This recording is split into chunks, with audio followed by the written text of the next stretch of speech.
Vamos a hablar, como les decía, del seguro de caución judicial, que voy a hacer una presentación que va a ir desde lo que es la introducción y los antecedentes del seguro de caución, o sea, la teoría a la práctica, ¿no? Porque esto es muy interesante para todos los abogados que ejercemos profesionalmente. Vamos a encontrar en el seguro de caución una alternativa para ofrecerle a nuestros clientes a la hora del momento de las medidas cautelares, de una alternativa para la traba o la sustitución de ellas. Y bueno, en Argentina a mí me tocó profesionalmente entrar o participar del desarrollo de este seguro hace unos 15 años. En ese momento el seguro de caución judicial no era desconocido, no lo conocían ni los abogados ni los jueces, solo era conocido por quienes necesitaban en ese momento un seguro de caución, que eran las empresas constructoras o los importadores o exportadores con las garantías tradicionales contractuales de obra pública y obra privada o de importación y exportación, pero el seguro de caución judicial era totalmente desconocido en ese momento. Existían unas pólizas que habían sido aprobadas por la Superintendencia de Seguros de la Nación en el año 1987, pero tampoco había ninguna compañía de seguros que había tenido interés en desarrollar el seguro de caución judicial, porque lo consideraban algo muy riesgoso, ¿no? Estas pólizas, entrar a garantizar obligaciones dentro de un juicio, ¿no? Era algo que era como muy ajeno a lo que ellos hacían, al conocimiento o expertise que tenían sobre el seguro de caución, con lo cual había garantías aprobadas por la Superintendencia de Seguros, pero que no habían sido, digamos, desarrolladas o difundidas por las compañías de seguro de caución en Argentina en ese momento. Sobre caución vamos a encontrar un montón de cuestiones que tienen que ver con la naturaleza jurídica, cosa que a los abogados nos encanta discutir, si esto es una fianza, si esto es un seguro. Hubo años de discusión de esto. Imagínense que el seguro de caución comenzó allá por la década del 60 del siglo pasado, como les decía, para obra pública, que el Estado exigía a los contratistas, a quienes iban a hacer una obra, que presenten una garantía adicional a su responsabilidad patrimonial. Entonces esas garantías, generalmente que se constituían con un depósito en el Banco Nación, empezaron a ser sustituidas por seguros de caución. Digamos que esto es, digamos, lo que busca siempre el seguro. La compañía aseguradora se constituye en garante de una persona. Ahora vamos a ver que esa persona es el tomador, puede ser una persona física o jurídica, y distinto de los seguros tradicionales, el seguro de caución necesariamente tiene que tener tres partes, ¿no? Una que es quien toma el seguro, quien solicita el seguro a la compañía aseguradora, un beneficiario de ese seguro o asegurado, y la compañía que actúa como garante. Garante siempre de una obligación previa principal, como podría ser, por ejemplo, un contrato de obra, en el cual el Estado encomienda la construcción de una ruta, por poner un ejemplo, y el contratista, el que firma ese contrato, se le exige una garantía adicional. Entonces, en lugar de hacer un depósito en el Banco Nación, como era originalmente, de inmovilizar fondos, se contrata un seguro, se contrata un garante, ¿no? Entonces, digamos que el seguro de caución lo que hace es, el tomador contrata un seguro, y ese seguro es un servicio de garantía, digamos, ¿no? La compañía se constituye en garante de él ante una obligación principal. Por eso, estas tres partes que existen en todas las coberturas de caución, que es el tomador del seguro, el asegurado, entre ellos hay un contrato o una obligación principal, a la cual se agrega el asegurador como garante de esa misma. Entonces, si hay un incumplimiento del tomador del seguro, se podría afectar la póliza. Ahora bien, ese incumplimiento, una de las características que tiene que decir es que haya culpa del tomador. Esto, para ejemplificarlo simplemente, supongamos que en una obra pública el Estado encarga la construcción de una ruta. El Estado es el encargado de adelantar fondos para que el contratista pueda realizar esa obra, y si esos fondos no los adelanta, hay un cronograma de obra, pero hay un atraso por parte del Estado en adelantarlos, se estaría incumpliendo el contrato de obra, pero no por culpa del tomador, digamos, del seguro, entonces, o del contratista. Si el Estado hubiese adelantado los fondos y el contratista, el tomador, los hubiese gastado o no aplicado a la obra, habría sido un incumplimiento de ese contrato por culpa de él. Entonces ahí sí se afectaría la póliza. Entonces, encontrar una definición de seguro de caución, no sé, no hay tantas. A mí me gusta una que fui desarrollando con el tiempo, que dice que habrá contrato de seguro de caución cuando el asegurador, o sea, la compañía de seguros, se obligue a pedido del tomador de esa póliza y por el pago de una prima ante el acreedor de un derecho, que ese es el asegurado, al pago de una suma de dinero si ocurre el incumplimiento previsto. Entonces, si hay un contrato que se incumple, lo que está garantizando la póliza va a estar bien causada, garantizando el cumplimiento de ese contrato. Si la culpa es del tomador, ahí se puede afectar la garantía. Esto, digamos, es como una definición general del seguro de caución que no quería dejar de hacer inicialmente. Ahora vamos a ir después entrando más puntualmente en el tema que nos interesa más a los abogados, que son los seguros de caución judiciales. Aclaro que vamos a tener esta exposición un rato y al final vamos a dejar un espacio para preguntas y consultas que vayan surgiendo. Así que bueno, esa sería, digamos, y después sobre esto yo tengo un PowerPoint, una presentación que si quieren la van a poder tener. Hay que mandar un mail al colegio de abogados, al mail que es institutos@casi.com.ar. Seguramente desde el colegio ahora les pasen la dirección para el que no la tenga acá por mensaje, pero estas presentaciones y cualquier otra información adicional me la pueden pedir. Entonces, quedamos en que había esas tres partes del seguro: tomador del seguro, un asegurado y el asegurador. El tomador del seguro firma una solicitud de seguro, ese es el vínculo contractual que hay entre el tomador y la compañía aseguradora, y el asegurador emite una póliza que se le va a entregar al asegurado y la va a tener en su poder. Digamos que ese es el vínculo que hay entre el asegurado de la póliza, que no es el tomador, con el asegurador.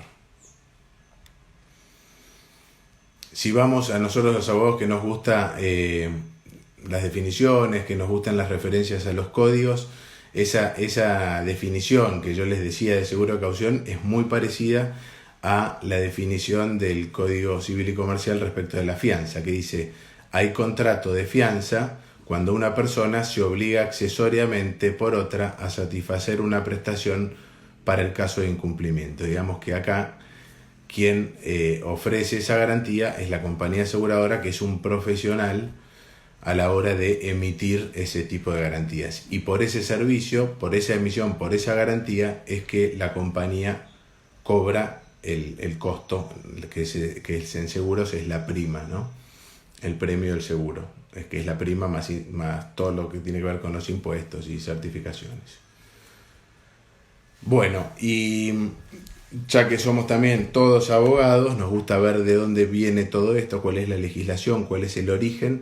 Como les decía, el seguro de caución comienza en la década del 60 del siglo pasado, y todo fue surgiendo en la medida de las necesidades que iban surgiendo a medida de todo en base a lo que era la obra pública. Entonces, las primeras autorizaciones de seguros de caución surgen por decretos del Poder Ejecutivo Nacional. No les voy a decir ahora todos los números, pero de esos decretos, que los pueden acceder en la presentación, pero en el año 61 se autoriza a las compañías de seguros a operar este ramo específico de caución, y se lo describe como una fianza jurídica onerosa con digamos, las características de la operación aseguradora. Luego hay un decreto ley en el año 68 que ya incorpora el seguro de caución dentro de la Ley de Obras Públicas, Con posterioridad, en el año 69, se definen las condiciones de las pólizas. Si uno ve una póliza de caución, son muy distintas a las pólizas que estamos acostumbrados a ver, a las más comunes, que son las pólizas de autos o responsabilidad civil, que son como libros eternos. La póliza de caución es una hoja que tiene un frente y un dorso. En el frente están las condiciones particulares de póliza, después lo vamos a ver, y en el dorso las condiciones generales de póliza. En ese año, en el 69, se definieron a través de un decreto del Poder Ejecutivo Nacional para todo lo que eran obras públicas.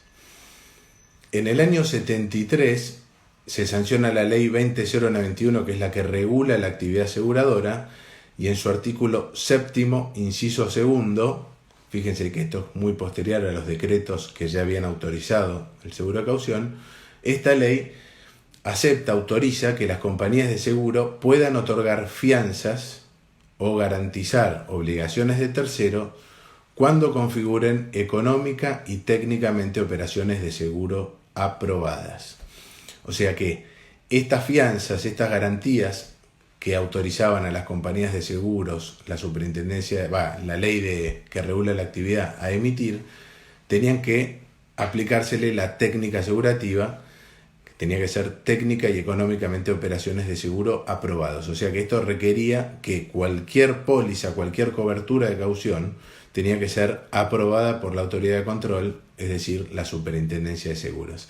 Por eso es que todas las coberturas que hay de caución, de seguro de caución, son resoluciones generales de la Superintendencia de Seguros de la Nación. Digamos, la legislación que tiene que ver con seguro de caución, no vamos a encontrar nada en la Ley de Seguros ni en la 20.091 que regula la actividad aseguradora, sino que son todas resoluciones generales de la Superintendencia de Seguros que fue aprobando cobertura por cobertura. Las coberturas contractuales para obra privada, para obra pública, para garantías aduaneras, garantías de alquileres, garantías de actividad o profesión, y entre ellas la garantía judicial, que, como les decía, su antecedente es una resolución de la Superintendencia de Seguros, que es la 19.356, que es del año 1987 y que aprueba el clausulado de las pólizas de caución que pueden, emitir, comercializar las compañías de caución. Que, como comentario, muy pocas se dedican específicamente a lo que es la garantía judicial. Si uno ve el mercado de caución, va a ver que la mayoría de las compañías está focalizada en las garantías tradicionales, que son, como les decía, contractuales y aduaneras, y no en las garantías judiciales. Solo algunas se han especializado más en ello. Entonces, ahora ya vamos a entrar de lleno en la descripción de lo que es la garantía judicial, y acá la Superintendencia aprobó en ese año 87 dos modelos de póliza. Una es la contracautelar y otra es la sustitución de medida cautelar. Estas pólizas, se puede acceder a ver su clausulado por internet para verlas. Pero bueno, en ellas, me entró un llamado, había cerrado los llamados, pero entró un llamado. Les decía, las pólizas de caución tienen un frente en el cual están las condiciones particulares, donde están individualizadas las partes, o sea, el tomador del seguro, el asegurado, y qué es la obligación que se está garantizando. Para el caso de las garantías judiciales, las partes, el tomador del seguro y el asegurado, van a ser las partes en el juicio. Depende sea una contracautela o una sustitución de medida cautelar. Esto, para ejemplificarlo y hacerlo más sencillo, digamos que una persona inicia un juicio a otra, el actor presenta la demanda, y junto con la demanda o previamente a la demanda le pide al juez una medida cautelar para tratar de asegurar el resultado de ese reclamo que está haciendo. Entonces el juez analiza esa prueba que presenta y analiza los dos preceptos principales de las medidas cautelares, que es la verosimilitud en el derecho y el peligro en la demora. Entonces, si ve que esos dos presupuestos se dan y decide otorgar la medida cautelar, como todos los códigos procesales mencionan, digamos, puede otorgar la medida cautelar que considere, supongamos que el actor ha pedido un embargo, y fijar una contracautela por los eventuales daños y perjuicios que pueda generar esa medida cautelar. El juez tiene la función de graduar esa contracautela y evaluar cuál sería el perjuicio que puede generar, entonces en base a eso fijar una suma para garantizar ese perjuicio. ¿Qué se hacía antes? Se depositaba un fondo específico, si exigían que la garantía fuese líquida, en una cuenta a nombre del juzgado y de los autos o el número de expediente, identificándola. Entonces, como todo seguro de caución que busca evitar la inmovilización de esos activos, la póliza de contracautela garantiza esos eventuales perjuicios que podría causar la medida cautelar. Entonces, para el caso de la contracautela, el tomador del seguro sería el actor en el juicio, quien pide la medida cautelar, y el asegurado la contraparte. Esto es un dato nada más para aclarar. Yo considero, de acuerdo a cómo fueron aprobadas las pólizas y a cómo están redactadas y todo, que tanto el tomador como el asegurado siempre son las partes en el proceso. Algunos consideraban que era el juzgado el asegurado, pero no es así. El asegurado es siempre a quien en este caso, en el caso de la contracautela, a quien se le garantizan esos perjuicios. Lo que pasa es que viene, como antes se constituían fondos a nombre del juzgado o a nombre de autos, algunos entendían que el asegurado es el juzgado, pero no es así. La técnica aseguradora, digamos, cómo están redactadas las pólizas, identifican bien que tanto el tomador del seguro o el asegurado son las partes en el proceso. Ese sería el caso de la contracautela, y el caso a la inversa es la sustitución de medida cautelar. El tomador del seguro sería quien recibe esa medida cautelar que fue dispuesta. Entonces, supongamos que alguien inició un juicio, pidió una medida cautelar, el juez la otorgó y ordenó la traba de un embargo sobre cuentas bancarias, que es lo más común y lo que más efecto genera, porque va directamente contra la liquidez. Generalmente la contraparte, digamos, el demandado, toma conocimiento del embargo porque va a disponer de fondos en sus cuentas si no hay, o están inmovilizados, o el banco le avisó. Entonces, generalmente ese embargo, como sabemos, genera un perjuicio en el desenvolvimiento de cualquier actividad económica, para el pago a proveedores, para el pago de sueldos. Entonces, la alternativa que ofrece el seguro de caución es de sustituir ese embargo, levantar esa medida cautelar que pesa sobre las cuentas y ofrecer en garantía de ello un seguro de caución. Entonces, en ese caso, el tomador del seguro va a ser el demandado, quien está sufriendo la medida cautelar y que le pide al juez, como está prescripto en todos los códigos procesales de nuestro país y de los países limítrofes, que en materias de medidas cautelares son muy similares, existe la alternativa de sustituir la medida cautelar. Ahí para mí es muy importante, y después lo vamos a ver en algún comentario de algún fallo, digamos, la labor del juez. Digamos, ahí el juez tiene que analizar a la hora de otorgar una medida cautelar cuál es la más conveniente, que de repente que no sea tan gravosa, digamos, para quien la recibe, para quien la sufre. Entonces, conciliar de alguna manera los intereses de las partes, ¿no? Tanto de quien está reclamando y tiene un eventual crédito, como de quien le están reclamando y todavía no llegó a defenderse, o no llegó a contestar una demanda, o todavía hay una sentencia y la está recurriendo. Entonces, equilibrar de alguna manera los intereses de ambas partes es función del juez, muy importante, que, como les decía, surge mismo de todos los códigos procesales. Así que esos fueron, digamos, las dos pólizas originalmente autorizadas por la Superintendencia de Seguros, que se aplican, como verán, a infinidad de casos, porque hay temas de cualquier índole y materia, temas civiles, temas comerciales, temas laborales, temas impositivos. Y bueno, entonces esas dos garantías inicialmente aprobadas por la Superintendencia contra cautela y sustitución son las más usadas hoy por hoy a la hora de, o las más requeridas por las partes en los juicios a la hora de trabar una medida cautelar o de sustituir la medida cautelar. Pero con el paso del tiempo, el ingenio de los abogados, fueron surgiendo algunas otras coberturas. Una tiene que ver con la sustitución de arraigo, la excepción de arraigo, que el Código Civil y Comercial, el último, el de 2015, el nuevo Código Civil y Comercial, de alguna manera dejaba de lado el arraigo, pero los códigos procesales siguen entendiendo que existe la figura del arraigo.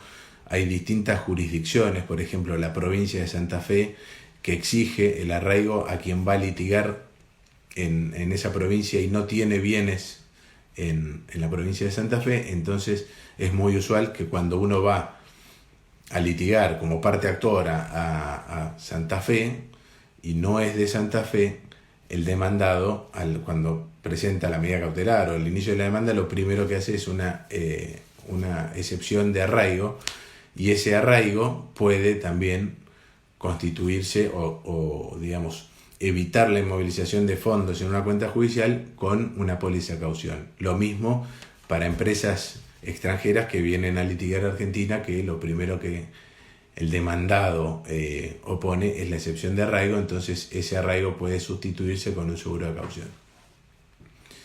Y en los últimos años, lo que ha tenido mucho desarrollo y está en evolución permanente es la sustitución de pago previo, que también puede garantizarse con un seguro de caución. Comenzó con todos temas de materia de seguridad social, todas las determinaciones de deuda que hacía FIP por aportes y contribuciones que eran recurridas ante la Cámara Federal de Seguridad Social, exigía el depósito previo de la deuda reclamada por el fisco. Entonces, en lugar de depositar esos fondos, volvemos siempre a que el seguro de caución evita la inmovilización de fondos, se presenta una póliza en garantía. Eso pasó de esa materia a ahora implementarse y difundirse mucho en materia impositiva, tributaria también. Hoy me pasó un amigo que hace derecho tributario un fallo de San Isidro, que más adelante vamos a ver, sobre la sustitución de pago previo y la aceptación. Entonces, por ahora tenemos póliza para contracautela, póliza para sustitución de medida cautelar, póliza para sustitución de arraigo y póliza para sustituir el pago previo, el solve repet, ¿no? Esas cuatro han tenido mucho desarrollo en los últimos tiempos, arraigo menos porque se utiliza menos, y yo creo que la sustitución de pago previo, el seguro de caución es un muy buen instrumento para evitar inmovilización de activos. A eso sumamos todos los procesos arbitrales que también se han desarrollado en los últimos años, el proceso arbitral ante distintos tribunales.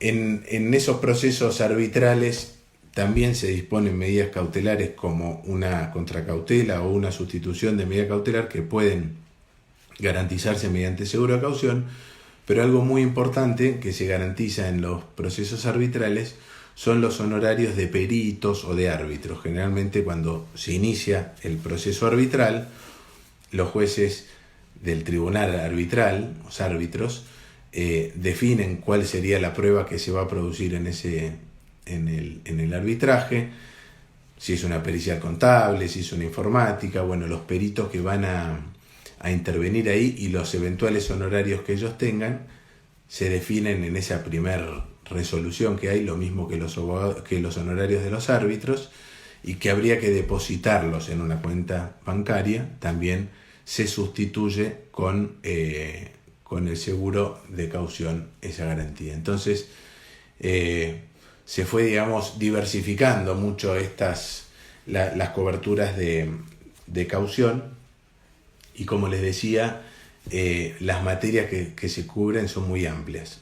Van temas civiles, comerciales, laborales, impositivos, laborales, incluso penales, y hay temas chicos de garantías chicas como puede ser una póliza en un desalojo anticipado, que se exige a veces una contracautela equivalente a 3 alquileres, y es una póliza que puede ser de un valor menor, y después hay pólizas millonarias, depende de la cuestión que se esté garantizando, pero en materia impositiva generalmente hay determinaciones de deuda muy grandes.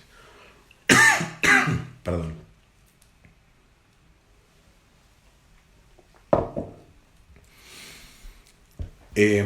Para desgranar un poquito las pólizas de caución y su clausulado, como les decía, en las condiciones particulares va a figurar el nombre del tomador del seguro, el nombre del asegurado, se va a transcribir qué es lo que se está garantizando. Entonces, si es una contracautela, por ejemplo, se transcribe dentro de la póliza la parte resolutiva, la parte pertinente de la resolución judicial que la fija, para que quede bien causado, ¿no? Y también se individualizan el expediente, el juzgado de trámite, para que quede bien causada, a ver qué es lo que se está garantizando. Y en las condiciones generales, que es el dorso de la póliza, se especifica cómo es la ejecución de esas pólizas, cuándo se configura el siniestro, pero hay varios puntos que surgen de la póliza que es interesante leerlos, o verlos o repasarlos.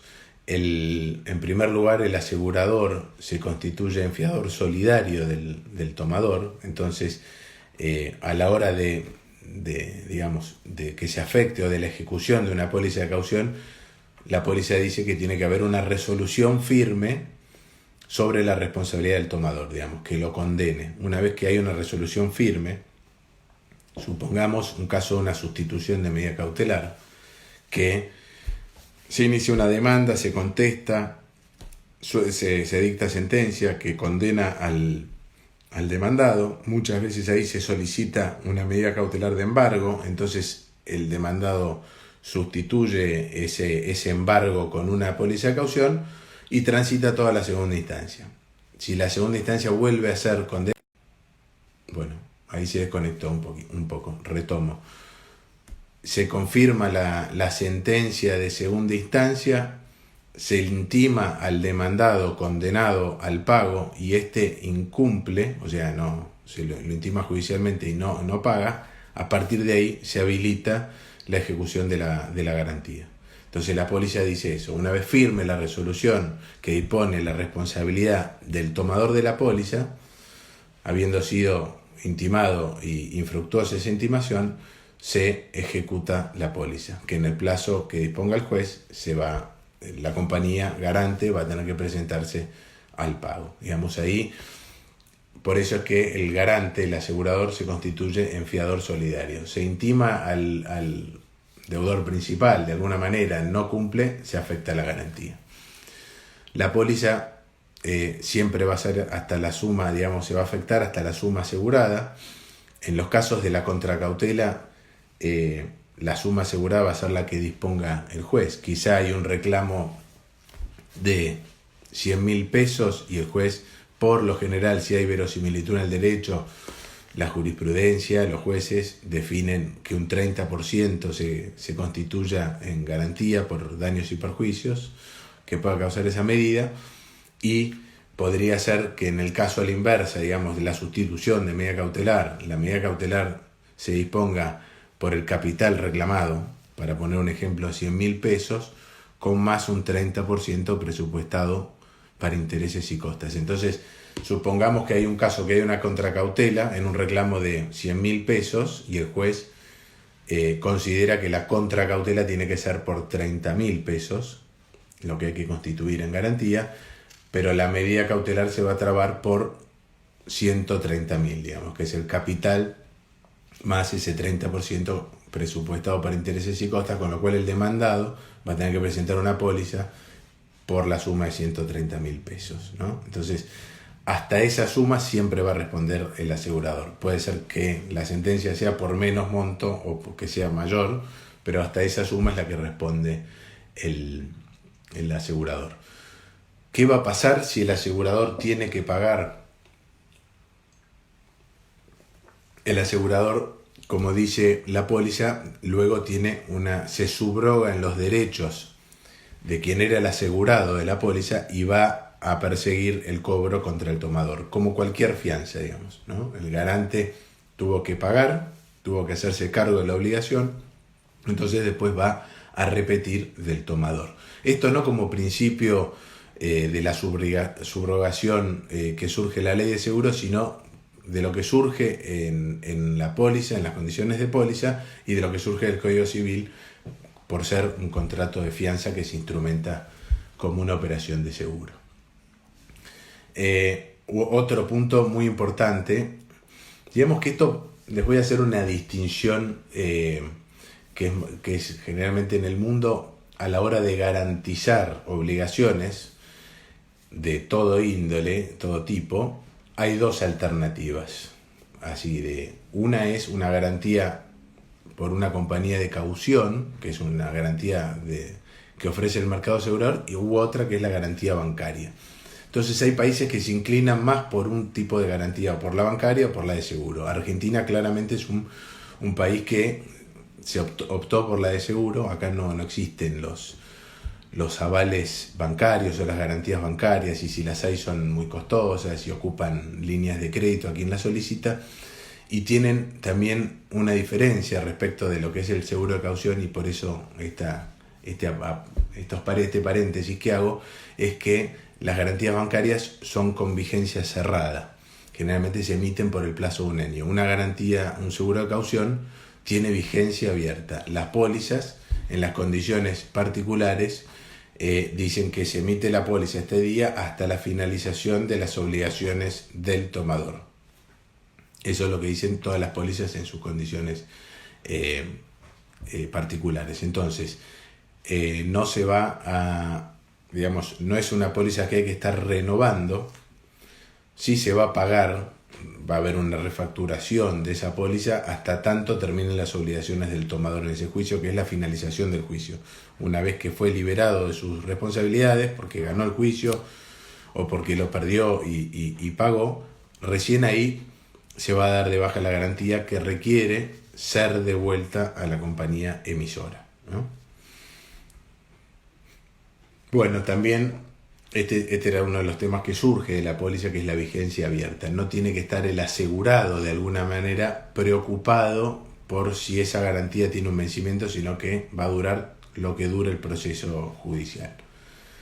La legislación aplicable surge también de la póliza, o sea, cualquier discrepancia que haya respecto de las condiciones de póliza se remite a el Código Civil y Comercial, por esto que le decía de la naturaleza jurídica que surge de la fianza, ¿no? Después, otro dato importante es que hay una parte que habla de la inoponibilidad al asegurado de los actos del tomador. O sea, el garante, el asegurador garante no puede decirle, por ejemplo, al asegurado: no, esta cobertura no existe porque el tomador dejó de pagar el premio del seguro. O sea, la falta de pago de premio no hace caer la cobertura, porque el asegurador ya asumió una responsabilidad frente a un asegurado beneficiario de esa garantía, que es distinto del que paga el seguro.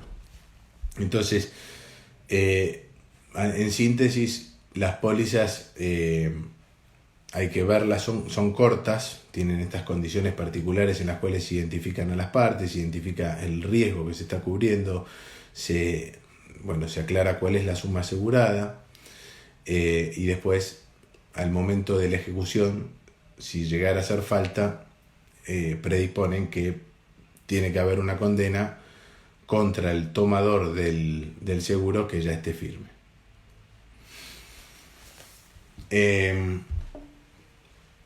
Bueno, respecto a todo lo que tiene que ver con medidas cautelares, que es un poco el título de esta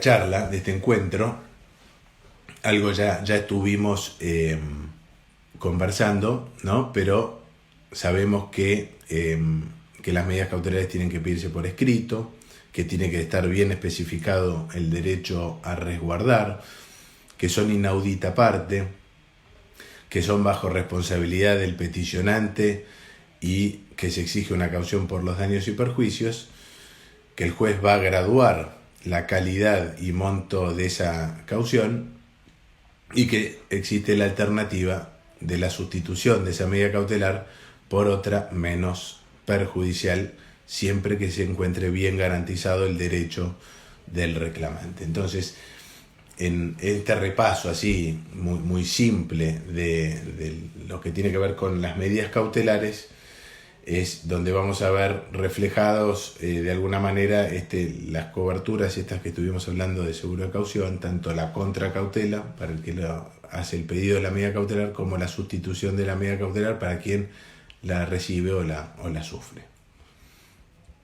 Acá en materia de, digamos, de cuáles son las pólizas cuáles son las medidas cautelares más usuales, les diría que en el ranking el top one es el embargo sobre cuentas, pero también existen embargos sobre bienes muebles, bienes inmuebles, embargo de créditos, embargos, por ejemplo, hay interdicciones de buques o aeronaves que muchas veces se garantizan con seguro de caución, medidas como la inhibición general de bienes, tanto la contracautela como la sustitución se puede garantizar con un seguro de caución. Como les decía, todo lo que tiene que ver con las sustituciones de pago previo en materia de seguridad social o tributaria. Pero bueno, es muy variada. Temas conflictos societarios, suele haber muchos. Entonces, el pedido de suspensión de los efectos de una asamblea que exige una caución se garantiza con seguro de caución. La intervención o la designación de un veedor en una sociedad también exige la constitución de una caución. Y bueno, todas ellas son de alguna manera, hoy por hoy, digamos que el seguro de caución es la garantía más usual a la hora de medidas cautelares en procesos judiciales, y ese desconocimiento inicial que yo les decía por parte nuestra, de los abogados, de los jueces, hoy por hoy ya es muy conocido, y les diría que es la garantía que más se utiliza a la hora de medidas cautelares. Las ventajas que tiene es, como ya enumeramos o mencioné, porque no hay un ida y vuelta todavía, ya lo veremos con las preguntas, es la no afectación de activos físicos o líquidos.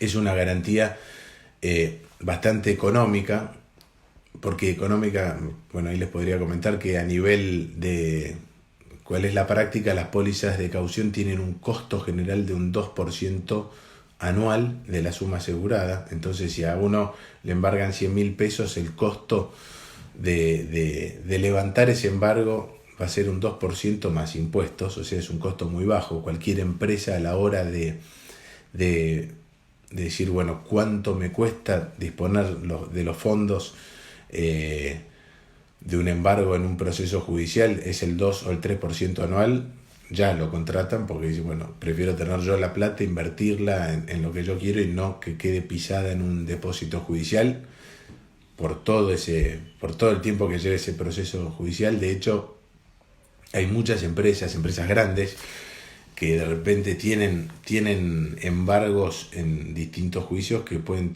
sumar una suma enorme, de las cuales podrían disponer si conocieran el seguro, si se dan cuenta que pueden sustituirlas por algún otro elemento de garantía como es este. Y acá, ¿qué es lo que a la hora de, y esto más yendo también a la práctica, ¿no? La práctica como abogado, si nosotros tenemos un cliente que tiene que iniciar una medida cautelar de embargo, o vamos a ver los dos casos, o una sustitución que está sufriendo, lo que va a analizar la compañía garante va a ser, en primer lugar, el riesgo, qué es lo que se está garantizando, digamos, cuál es el reclamo y a quién se está garantizando. Entonces, se va a analizar el juicio, lo que haya, los antecedentes que haya. Por ejemplo, si está iniciando una medida cautelar, copia de ese escrito de medida cautelar y la resolución que lo ordena, y después va a ver quién es ese tomador, ¿no? Que entonces, para analizarlo patrimonialmente. Si es una persona física, generalmente se exige que complete un formulario de manifestación de bienes para que la compañía garante conozca cuál es su patrimonio. Si es una empresa, copia del balance para analizar, digamos, patrimonialmente de quién se está constituyendo en garante.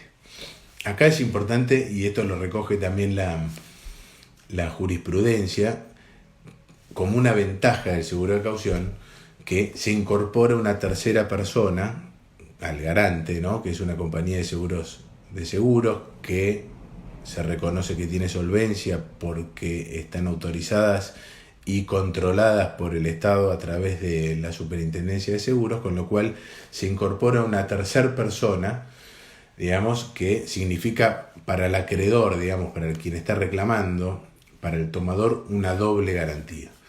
Y esto se ve muy claramente cuando alguna de las partes, supongamos el demandado en el juicio, se concursa. Si yo estoy haciendo un reclamo, tengo una medida cautelar trabada y después tengo una sentencia a favor, pero el demandado se concursa, tristemente voy a tener que ir a verificar al concurso preventivo. No así si hubiese una póliza de caución, porque esa póliza de caución está garantizando específicamente está garantizando mi reclamo, mi crédito. Supongamos que en lugar de haber una póliza de caución, hay un embargo sobre cuentas. El juez del concurso, que va a traer a todos los juicios que estén dando vueltas contra el concursado, y si hay fondos se los va a llevar a la masa del concurso y van a ir para todos. Acá, como hay una póliza de caución que está nominada a favor de un asegurado, que identifica una obligación, supongamos una empresa laboral que tiene una empresa que tiene un juicio por un despido, y el empleado reclamó, tiene sentencia, y esa empresa se concursa, va a tener que ir al concurso el ex empleado. Pero si tuviese una póliza de caución, esa póliza de caución le va a estar garantizando su crédito en ese proceso y no va a tener que ir al concurso. Entonces eso es, digamos, esa doble garantía, para el caso de que se concurse el demandado, es muy tenida en cuenta por la jurisprudencia y los jueces. Bueno, y por otro lado, y ahora vamos a hacer un repaso rápido de algunos comentarios de jurisprudencia, bien cortitos. La póliza de caución tiene un cobro inmediato, digamos. Si hay un incumplimiento del tomador porque fue condenado y, como dijimos antes, la sentencia esa o su responsabilidad ya quedó firme y no cumple, ya se puede ejecutar la póliza y no existe beneficio de excusión para el garante, ¿no? Así que, un poco comentándoles cómo era el proceso de suscripción que hace cualquier compañía de seguros, analiza qué está garantizando, el riesgo jurídico y a quién está garantizando. Se hace un análisis, ese proceso que se denomina suscripción va a definir cuáles son las condiciones de emisión. Puede ser que haya un caso de una póliza que sea de una suma asegurada muy grande, pero el respaldo del tomador, digamos, sea también muy grande, digamos, que se sabe que ese tomador va a cumplir, con lo cual, en base a ese patrimonio y al riesgo, se van a definir las condiciones de emisión. Supongamos el caso de una persona física que su patrimonio es limitado, pero que tiene mucha verosimilitud su reclamo. Eso va a ser tenido en cuenta a la hora de definir las condiciones de emisión. Como les decía, el tomador va a firmar una solicitud de seguro, ese es el vínculo con la compañía que va a emitir la póliza, que va a ser el título que va a tener el beneficiario, el asegurado de esa póliza. Entonces, las contragarantías que se pueden exigir al tomador de la póliza van a estar, digamos, graduadas por el tipo de riesgo, la verosimilitud y la capacidad patrimonial. Entonces puede ser que vaya de una solicitud de seguro junto con una carta compromiso de pago o un pagar en custodia, o hay casos en los cuales, digamos, es un riesgo muy agravado, supongamos una sentencia laboral de primera instancia que condena y que lo más probable es que la Cámara confirme esa condena, entonces el garante, el asegurador garante va a decir, bueno, acá hay un riesgo muy cierto, sabemos que de acá a un año que haya una sentencia de la Cámara, el tomador de seguro debería pagar. Entonces, ¿qué seguridades tomo para emitir esta garantía? No voy a emitir una garantía para que al poco tiempo reciba una intimación de pago. Entonces ahí, digamos, en base a ese análisis patrimonial se van a definir las condiciones. Conozco muchos casos en los cuales el riesgo es demasiado agravado y que se ha solicitado como contragarantía hasta un porcentaje líquido de la suma que se garantiza. Y uno dice, bueno, ¿y por qué si yo estoy pagando un seguro me van a exigir una contragarantía muy alta? Porque las condiciones, las características del seguro de caución, al ser un garante la compañía y al asumir un riesgo tan grande como sería en el caso de una sentencia laboral ya que condena en primera instancia y con una posible condena en segunda, hay que ver cuál es la capacidad de pago que tiene el tomador de ese seguro. Entonces, si la capacidad de pago es limitada, se le va a exigir una contragarantía que puede ser líquida. Y a la hora, y en ese momento, muchas veces el tomador del seguro prefiere tener una garantía en la compañía, una contragarantía líquida, como ser un plazo fijo, del cual puede disponer de los intereses, o que tiene más al alcance de su mano esa garantía que tener un depósito judicial, incluso a la hora de negociar con la contraparte y tener un embargo sobre cuentas genera un perjuicio más grande. Entonces ahí puede ser que prefiera pedir una póliza y constituir un depósito en garantía con la compañía de seguros. Todas esas contragarantías están obviamente contabilizadas en los balances de las compañías de seguros, así que tienen, están muy controladas por la autoridad de control.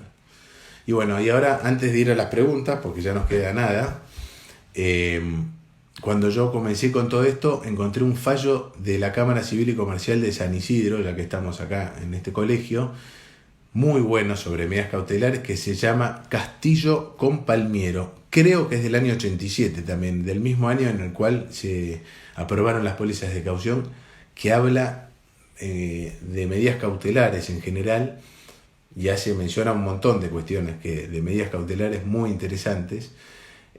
Yo saqué 2 puntos, ¿no? Ahí va, o uno, digamos, que las medidas cautelares no deben operar como elementos extorsivos y que el derecho del embargante y de la embargada deben ser conciliados. Esa facultad y esa función que tiene el juez tan importante de conciliar los intereses y no generar un perjuicio tan grave. Y yo creo que este fue el antecedente más antiguo que encontré en esta jurisdicción de San Isidro de aceptación de un seguro de caución para sustituir una medida cautelar. Y después hay fallos que estos, si quieren, los van a poder ver en la presentación, que se la pueden pedir al colegio, como les dije antes, al mail ese institutos@casi.com.ar.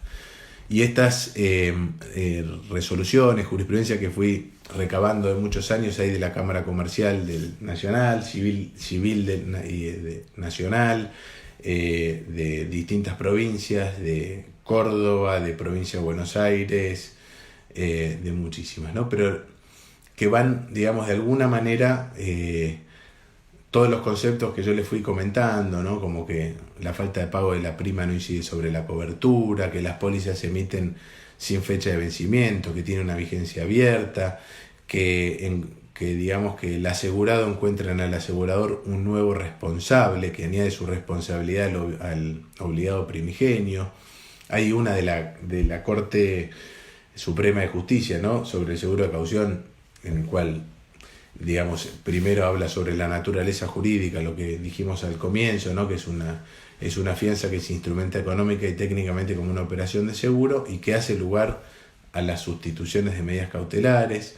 Después la Cámara Civil hace referencia a la función del juez de merituar adecuadamente el perjuicio. Yo he visto muchas jurisdicciones que cuando fijan la contracautela, el juez fija el total del reclamo y muchas veces el perjuicio es menor al total del reclamo. ¿Qué perjuicio puede tener una anotación de litis, por ejemplo? Que son medidas cautelares que tienen, digamos, un bajo, digamos, no genera un perjuicio tan grande, no es lo mismo que un embargo. Entonces ahí el juez tiene que merituar esos montos. Que la póliza de caución es equivalente a tener un depósito en garantía, una cuenta bancaria, ya que la ejecución de la póliza es inmediata. Fallos de la Cámara Nacional de Trabajo también, que equipara al pago en efectivo a la póliza de caución. Bueno, eso los van a poder ir viendo. Y vamos a ir a las preguntas. Y sobre Solver Repet hay muchos ahí. Como les decía, comenzó la Corte Suprema de Justicia de la Nación con el fallo Orígenes, que tenía que ver con materia de previsional, que aceptó la sustitución de ese pago previo con un seguro de caución. El seguro de caución ahí viene en el Solver Repet, en la sustitución de pago previo, es una muy buena alternativa, porque primero recordemos, como sabemos los abogados, que la sustitución de pago previo hasta puede tener un viso de inconstitucionalidad, porque podría verse como una denegación de justicia a quien no tiene la posibilidad de hacer ese depósito y de defenderse, ¿no? Entonces, con el seguro de caución no tiene que inmovilizar todos esos fondos, tiene que pagar un premio que es mucho menor, digamos, y no es tan gravoso como depositar ese monto. Entonces, por eso es que el seguro de caución está teniendo tanto desarrollo en materia de sustitución de pago previo.